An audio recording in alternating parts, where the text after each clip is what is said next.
وہ نفرت اس بدبو سے ہوتی ہے جو ماں باپ کے بدن سے یا چارپائی سے یا کپڑوں سے اٹھ رہی ہے. تو بندہ اپنے جو ہے وہ ناک پہ کپڑا رکھ لیتا ہے اس بدبو سے بچنے کے لیے. تو اف کے مفہوم کو بیان کرتے ہوئے حضرت امام رازی کہتے ہیں کہ انسان کو اس بات سے بھی روکا گیا ہے کہ تو اپنے ناک پہ کپڑا رکھ کے اگر ان کو صفائی کر رہا ہوگا تو ماں باپ کے نازک دل پہ کہیں یہ بوجھ نہ آ جائے کہ میرا بیٹا مجھ سے نفرت کر رہا ہے. اس لیے والدین کی تعظیم کا عالم یہ ہے کہ تو کھلے ناک سے ان کی خدمت کرے اور وہ بدبو سہتا رہے اور اپنے ناک کے اوپر کپڑا بھی نہ رکھے کہ تیرے ماں اور تیرے باپ کے دل کے اندر اتنا خلال اور ملال بھی پیدا نہ ہو. یہ ہے اف کا زمرہ. حضرت امام حسن رضی اللہ تعالیٰ عنہ نے ساری زندگی اپنی والدہ حضرت فاطمہ زہرا کے ساتھ بیٹھ کے کھانا نہیں کھایا تھا. ایک دن حضرت سیدہ فاطمہ نے فرمایا کہ بیٹا میرا جی چاہتا ہے کہ میرے ساتھ تم بیٹھ کے کھانا کھاؤ لیکن تم نے کبھی بھی میرے ساتھ بیٹھ کے کھانا نہیں کھایا, کیا وجہ ہے اس کی؟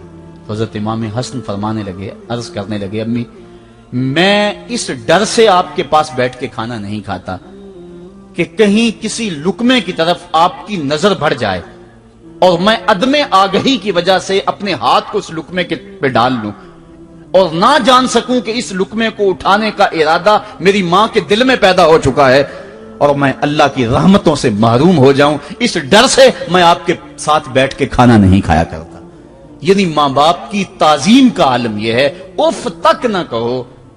حضرت سعید بن المسیب رضی اللہ تعالی عنہ جلیل القدر تابعی ہیں, وہ فرماتے ہیں کہ والدین کے سامنے بیٹے کی حالت کیا ہونی چاہیے. وہ فرماتے ہیں جس طرح بھاگا ہوا غلام پکڑا جائے اور اس کو پکڑ کے جو ہے وہ آقا کے سامنے پیش کر دیا جائے تو اس بھاگے ہوئے غلام کو پکڑ کے جب آقا کے سامنے پیش کر دیا جائے تو جو حالت اس غلام کی ہوتی ہے بیٹے کی حالت یہ ماں باپ کے سامنے ہونی چاہیے. اب ان بیٹوں کو سوچنا چاہیے جو اپنے ماں باپ کو دکی انوسی کا تانا دیتے ہیں اور سمجھتے ہیں یہ اولڈ فیشن ہے, انہیں کیا پتا زمانہ کہاں چلا گیا ہے, اور ان کے فیصلوں کو مسترد کرتے ہیں. علماء نے اس بات کو تفصیل کے ساتھ بیان کیا ہے کہ شریعت کے جو قطعی ضابطے ہیں ان ضابطوں اور ان قوانین کو اور ان معاملات میں تو والدین کی فرما برداری نہیں ہوگی اللہ کی اگر معصیت ہوتی ہو, لیکن جو معاملے شک والے ہیں وہاں ماں باپ کے قول کو ترجیح دی جائے. تو فرمایا ان کے سامنے اف بھی نہیں کہنی, وَقُلْ لَهُمَا قَوْلًا كَرِيمًا, اور ان سے نرم لہجے میں بات کرنی ہے.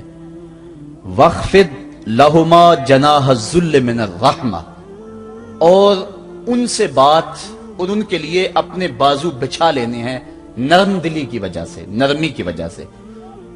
جب جانور زمین کی طرف رخ کرتا ہے اوپر سے نیچے کی طرف آتا ہے تو اپنے پروں کو سکیڑ لیتا ہے, تو اس کے لیے یہ لفظ بولے جاتے ہیں وَخْفِضْ لَهُمَا جَنَاحَ. حضرت ابو ہریرہ رضی اللہ تعالیٰ عنہ جب بھی ہاتھ اٹھاتے تھے تو یہ دعا کرتے تھے, اللہم اغفر لأبی ہریرہ ولأمی ولمن استغفر لہما, اے اللہ ابو ہریرہ کو بخش دے, حضرت ابو ہریرہ کی ماں کو بخش دے, اور قیامت تک جو ہم دونوں کے لیے بخشش کی دعا کرے اس کو بھی بخش دے. حضرت امام محمد بن سیرین ایک بزرگ ہوئے تابعی, جب بھی دعا کرتے تھے یہ دعا ضرور کرتے تھے, اے اللہ ابو ہریرہ کی بخشش کر دے. کسی نے کہا کہ تمہیں ابو ہریرہ رضی اللہ تعالیٰ عنہ ان کی ماں سے بڑی ہمدردی ہے. کہا ان سے جو ہمدردی ہونی ہے وہ تو ہونی ہے. انہوں نے کہا ہوا ہے اللہ ابو ہریرہ اور ان کی ماں کو بخش دے, جو ان کے لیے دعا کرے اس کو بھی بخش دے. تو میں دعا کر کے اپنی بخشش پکی کر رہا ہوں. تو والدین کے لیے دعا کرنا اللہ کی رحمت کو دعوت دینا ہے. تو اس لیے ماں باپ کی خدمت اتنا بڑا وظیفہ ہے. حضرت بایزید بستامی کہتے ہیں میں نے حق معاف کروا لی اپنی ماں سے, کہ ماں تیرے حق ادا کروں یا اللہ کے حق ادا کروں, تو مجھے اپنے حق معاف کر دے, میں اللہ سے اپنے حق معاف کروا لیتا ہوں, اپنے اللہ کو راضی کر دیتا ہوں. جنگلوں میں گھومتے رہے, 12 سال بیت گئے. ایک دن دوبارہ آئے, بستان کی سمت سے گزرے, خیال آیا چلو ماں کو سلام کر جاؤں. تہجد کا وقت تھا, رات کا وقت تھا, دروازے پہ کھڑے رہ گئے کہ میری ماں سوئی ہوگی, میں نے کبھی کوئی خدمت نہیں کی ماں کی, تو اب اٹھا کے تکلیف کیوں دوں. ساری رات کھڑے رہے. جب تہجد کا ماں وقت گزرا تو نالی سے پانی آیا, سمجھ گئے کہ میری ماں تہجد کے لیے اٹھی ہے. دروازے کے قریب ہو گئے, ماں نے ہاتھ اٹھا لیا, کہا اللہ میرا بیٹا بایزید تیری طلب میں نکلا ہوا ہے, میں نے اسے اپنے حق معاف کر دیے, تو اس کو اپنا وصال عطا کر دے. حضرت بایزید دروازہ کھٹکھٹانے لگے اور ماں کے قدموں میں لپٹ گئے اور رو کے کہنے لگے جس رب کو میں جنگلوں میں تلاش کرتا ہوں وہ تو رب میری ماں کے پاس ہے۔ تو ماں کی دعاؤں میں اللہ کی رضا ہے، ماں راضی ہو جائے تو سمجھ لو خدا راضی ہے۔